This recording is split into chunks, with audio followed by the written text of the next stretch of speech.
এজন্য বিপদে পড়লে ইন্নালিল্লাহ নিজের সব টুকুন করার পরে, নিজের রোল প্লে করার পরে নিজেকে আমরা কি বলে সঁপে দিব? সবাই বলেন, সবাই বলতে হবে, আরো জোরে বলে, মনে থাকবে?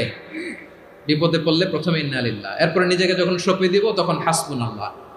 এরপরে কঠিন বিপদ যদি যখন বিশ্বনবী পড়তেন তখন কি করতেন? এমন বিপদ মাঝে মাঝে হয় না, দেয়ালে পিঠ থেকে যায়, চোখে মুখে অন্ধকার, কি করব দিশা খুঁজে পাই না, এরকম হয় কখনো? হ্যাঁ, আপনাদের হয়? হয় না? তো জান্নাতে আছেন আপনারা।